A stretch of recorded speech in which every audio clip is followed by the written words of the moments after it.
Bom, minha gente, meu nome é Fernando Diniz e eu estou aqui no canal Pode Marcar pra gente falar aí no Bom Minha Gente de hoje, falar sobre qual o assunto mesmo, hein, ô produção? Tô sem som aqui da coletiva, hein? Sim, sobre a Copa do Mundo de Clubes, cuja primeira fase acabou ontem, e como não tem jogo hoje, a gente aproveita para ir passar a limpo a primeira fase, a fase de grupos, e dar uns pitaquinhos sobre as oitavas de final. E o resto também, né?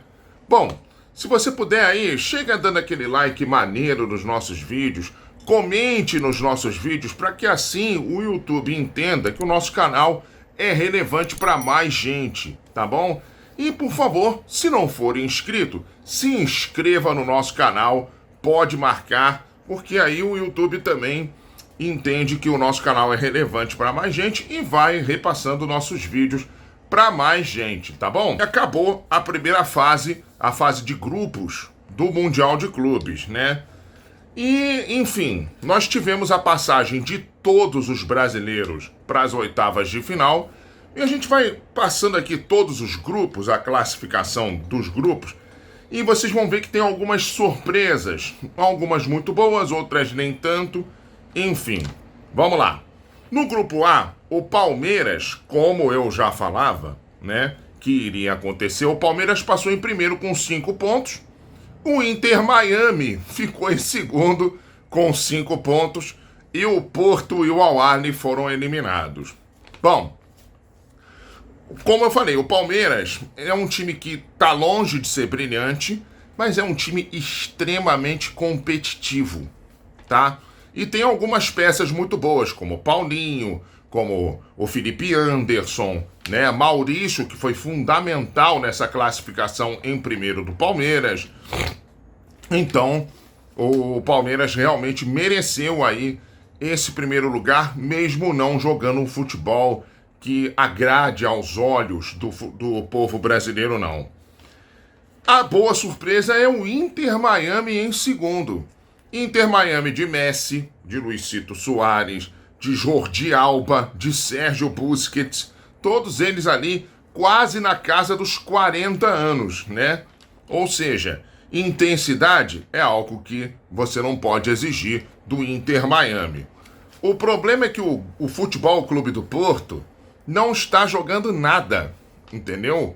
Nada. Eu imaginava que, muito embora o Porto não estivesse muito bem, ele conseguisse apresentar alguma coisa de bom futebol, mas não foi bem isso que aconteceu, não, entendeu?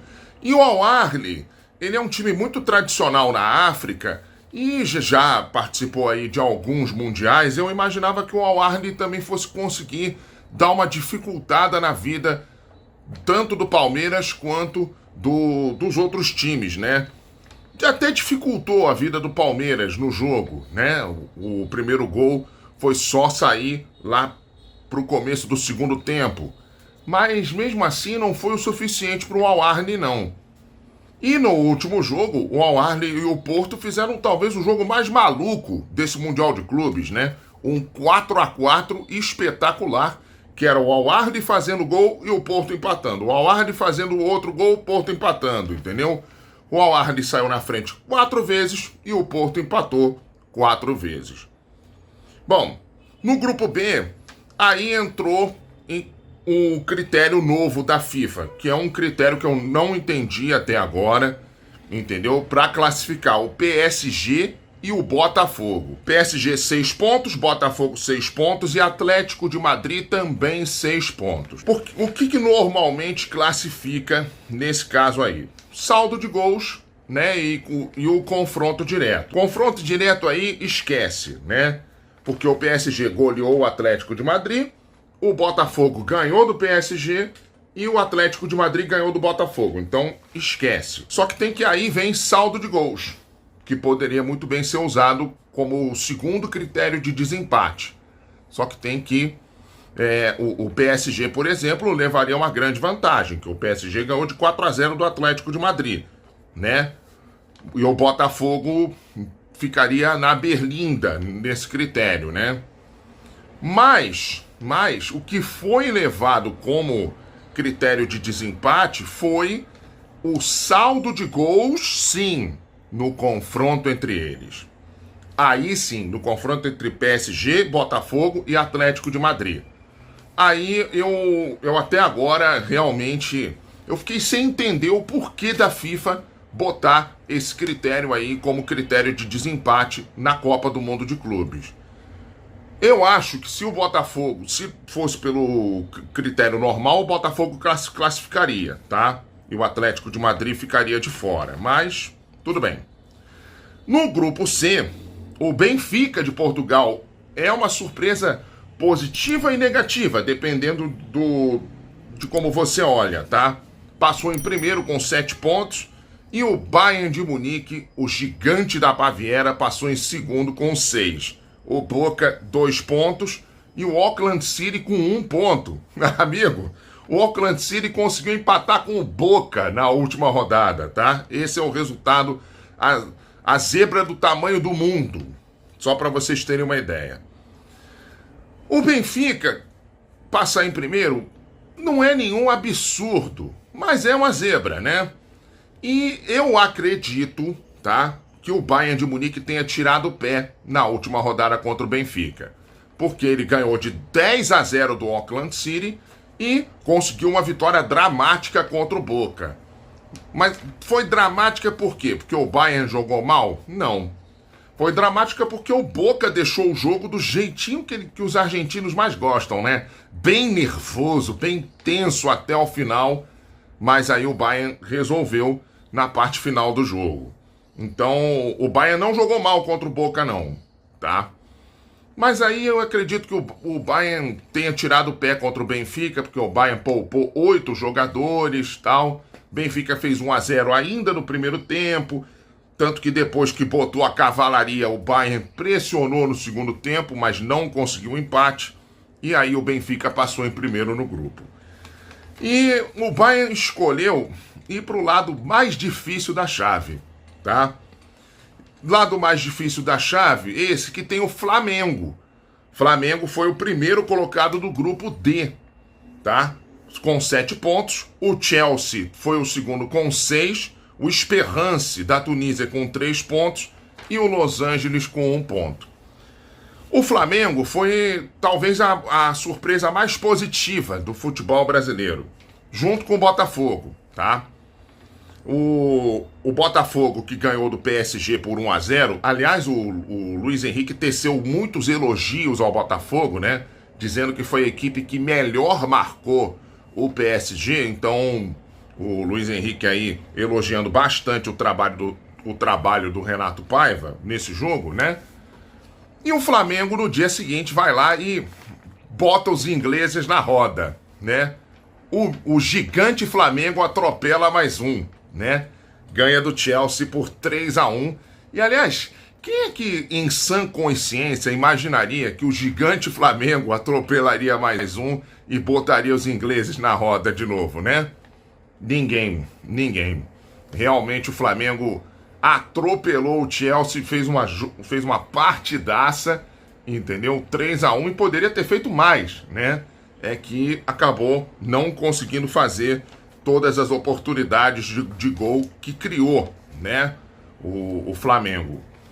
E saiu dali do jogo contra o Chelsea, o Los Angeles e o Esperance deram ao Flamengo, já na segunda rodada, o primeiro lugar garantido do grupo, né?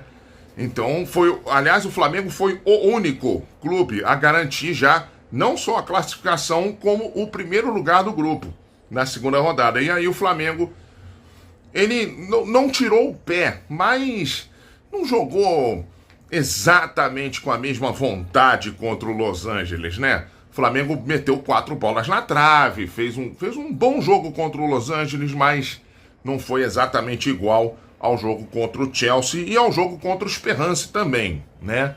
Mas o Flamengo fica com 7 pontos e fica com a 4ª melhor campanha, tá? Da primeira fase. Outro que ficou com 7 pontos e, assim, ele reencontrou ela reencontrou, no caso, o melhor do futebol dela na última rodada foi a Inter de Milão, né? A Inter de Milão estreou mal, empatando com o Monterrey em 1-1. Assim, ela não jogou mal contra o Monterrey, não. O Monterrey é que segurou legal a Inter, né? Depois ela fez um segundo jogo bom contra o Urawa Red, só que tem que no terceiro jogo ela arrebentou com o River Plate, né? E aí a Inter de Milão realmente mereceu a primeira posição do grupo E com 7 pontos. Aí, em segundo lugar, uma surpresa extremamente positiva e merecida. O Monterrey do México. Monterrey esse que não só tem o Sérgio Ramos na zaga, que aliás está jogando o fino da bola nessa Copa do Mundo, como também tem como treinador, sabe quem? Nação rubro-negra. Ele mesmo, Domenech Torrent. É o treinador que foi treinador durante parte do Campeonato Brasileiro de 2020, tá? Então, Domenech Torrent aí armando um bom esquema defensivo pro nosso querido Monterrey, e o Monterrey fez uma primeira fase muito boa, tá? Em terceiro ficou o River Plate, tá? Com 4 pontos, e o Urawa ficou em último com 0. Aliás, o Monterrey também empatou com o River Plate jogando legal. No grupo F, o Borussia Dortmund passou em primeiro com 7 pontos, já se esperava, só que tem que não se esperava o Borussia Dortmund empatando com o Fluminense, tá? O Fluminense, aliás, jogou melhor, bem melhor que o Borussia Dortmund na primeira rodada. E foi, aliás, realmente foi o único grande jogo que o Fluminense fez na primeira fase, né? O Fluminense foi bem melhor que o Borussia. O Fluminense teve chances para fazer 1, 2, até forçando 3-0, mas não conseguiu, né? E já no segundo jogo, o Fluminense sofreu muito para vencer o Ulsan. Sofreu mais do que devia para vencer o Ulsan, né? O Fluminense fez 1-0 com um golaço de falta do Arias, tomou a virada, né? Ainda no primeiro tempo, e aí teve que revirar no segundo tempo para conseguir fazer o 4-2, que deu alguma tranquilidade no grupo. E no último jogo, o Fluminense ficou num modorrento 0-0 contra o Mamelodi da África. Eu acredito, nesse último jogo, que o Renato Gaúcho tenha, no fundo, achado melhor ficar em segundo do que ficar em primeiro do grupo. Esqueceram de avisar para o Renato, talvez, que o Fluminense corria mais risco, ficando em segundo, de enfrentar a Inter de Milão, como vai acontecer, né? Que se ficasse em primeiro, talvez ele enfrentasse, como o primeiro colocado vai acabar enfrentando, o Monterrey ou o River Plate, né? Então, o Fluminense teria mais chance de ir para as quartas de final. Enfrentando a Inter de Milão, eu acho que acabou o Campeonato Mundial para o Fluminense, nas oitavas. Bom, Grupo G. O Grupo G é o grupo do único time que conseguiu aproveitamento de 100% no Campeonato Mundial de Clubes, tá? Porque tinha outros 2 times que chegaram na última rodada com chances, né? O Flamengo, se vencesse o Los Angeles, e o Bayern de Munique, se vencesse o Benfica. Só que o Flamengo empatou e o Bayern de Munique perdeu para o Benfica. O Manchester City, né? O Manchester City foi lá e não venceu a Juventus, não.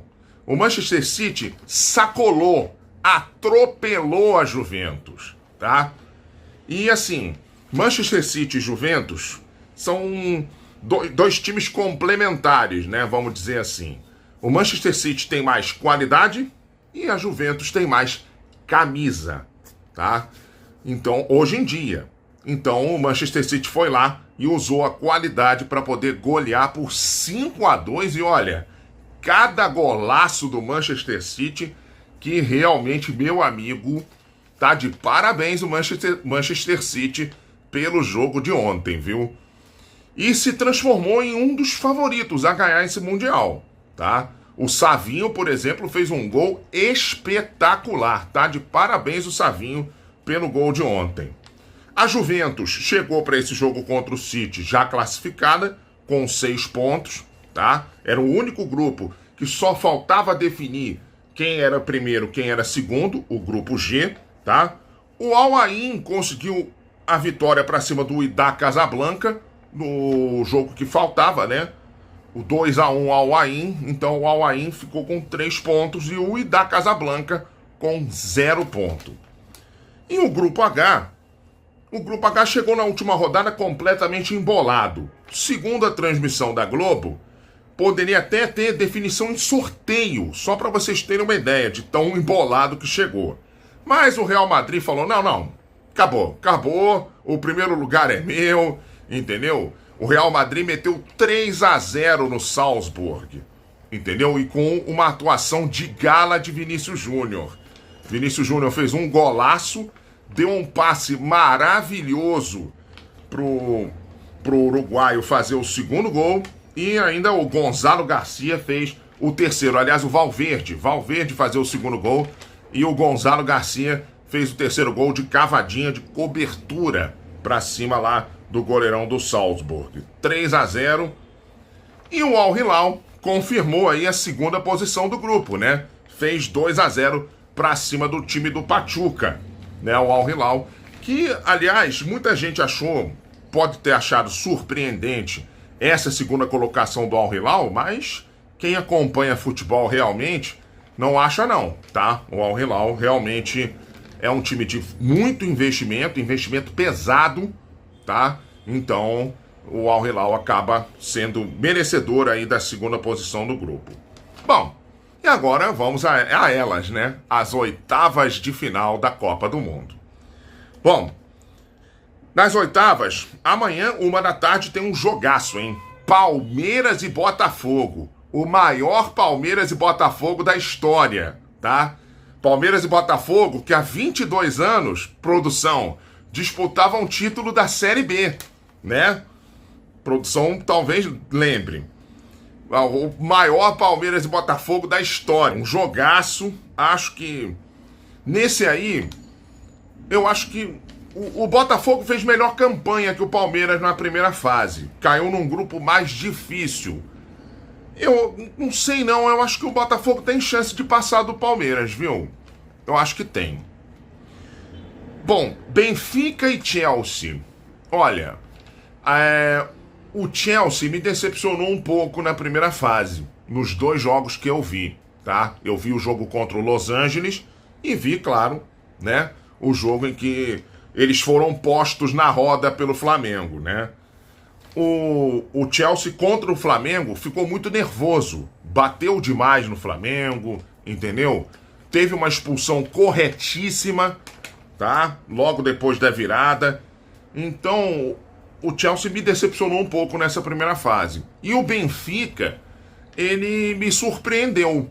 O Benfica tinha feito um jogo tenso, nervoso contra o Boca, tá? Os dois times não jogaram lá muito bem, mas jogaram de forma nervosa, né? Aquele jogo, aquele 2-2. Depois o Benfica fez a parte dele contra o Auckland, goleou, né? E contra o Bayern, o Benfica fez um jogo, uma partida muito boa mesmo. Segurou o Bayern boa parte do jogo, foi lá, teve 1, 2 ou 3 chances só, foi lá, guardou a melhor das chances que teve, entendeu? E segurou o Bayern legal, entendeu? Então, eu acho, esse confronto aqui, eu acho que vai dar Chelsea, porque o Chelsea tem mais time que o Benfica. Mas não me surpreenderia se o Benfica passasse, não. Bom, aí na parte de baixo da chave do Palmeiras e do Botafogo, Inter de Milão e Fluminense. Olha, o Fluminense deu azar, tá? Que a Inter de Milão encontrou o bom futebol na última rodada da primeira fase. E jogou muito bem contra o River Plate. Então eu acho que a Inter de Milão passa pelo Fluminense. E o Manchester City encarando o Al Hilal.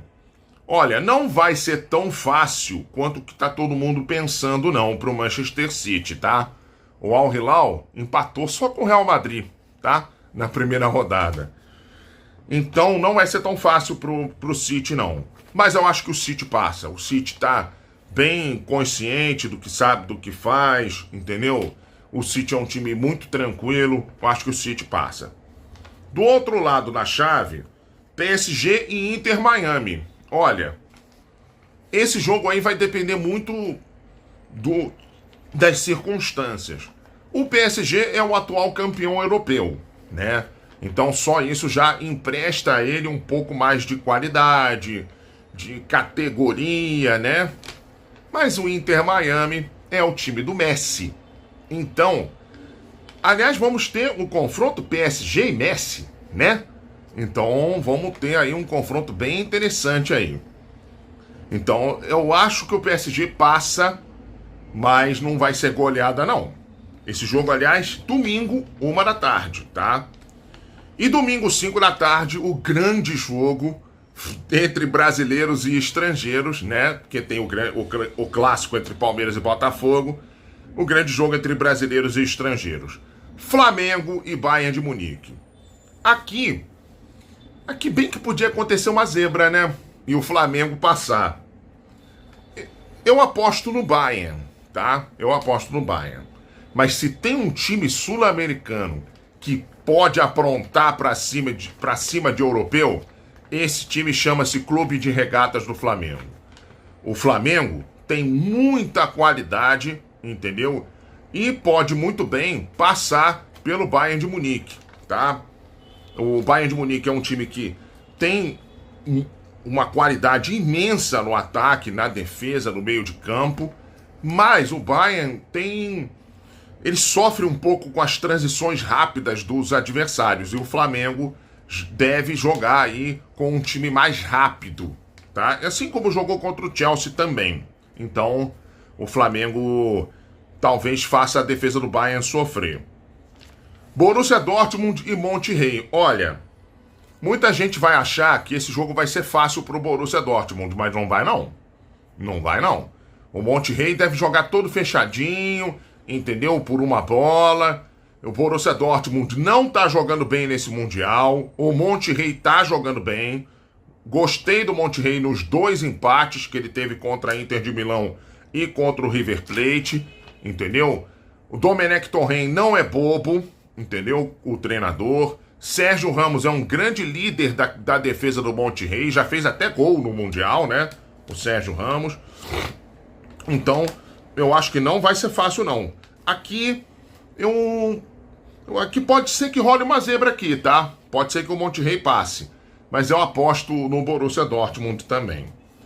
Real Madrid e Juve, olha, eu acho que dá o Real Madrid, mas a Juve passando também não seria nenhuma zebra, não. Porque a Juve também tem camisa, tem muitos títulos italianos, tem títulos europeus também, a Juve, né? Então, se a Juve passar, não seria nenhuma surpresa, não, tá?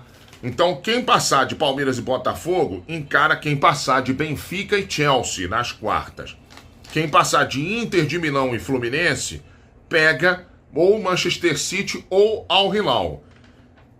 PSG ou Inter Miami, quem passar pega Flamengo ou Bayern de Munique. Ou seja, pode dar Flamengo e PSG, tá? Se o Flamengo passar. E quem passar de Borussia Dortmund e Monterrey, pega quem passar de Real Madrid e Juventus nas quartas de final. E aí, gente, quem vocês acham que passa aí para as quartas de final do Mundial de Clubes, hein? Façam suas apostas, tá? Por favor.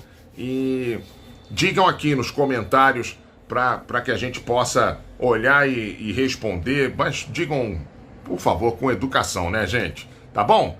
Bom, você que está aqui no canal é inscrito? Não? Por favor, se inscreva no nosso canal.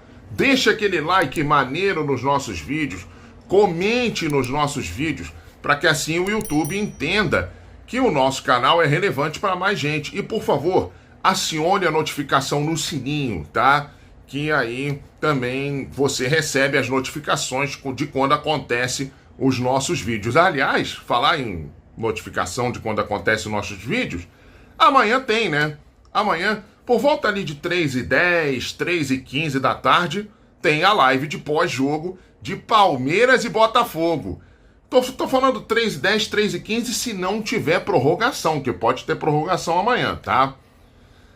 E lembrando, no domingo tem live de pós-jogo também de Flamengo e Bayern de Munique, tá? O jogo é 5 da tarde, por volta ali de entre 7 e 8 da noite, a gente vai estar entrando ao vivo. Tô falando entre 7 e 8 da noite porque pode ser que o jogo seja resolvido nos 90 minutos, em 120 minutos na prorrogação ou nos pênaltis, né? E na segunda-feira tem Inter de Milão e Fluminense, e logo depois de Inter de Milão e Fluminense, se eu não me engano, o jogo é 4 da tarde, aí, se for 4 da tarde, a gente entra umas 6 e pouco por aí, ou 7 e pouco, dependendo, né, do que acontecer, tá? E aí a gente entra para falar sobre o jogo da Inter contra o Fluminense, tá bom, minha gente? Tchau, tchau e até a próxima.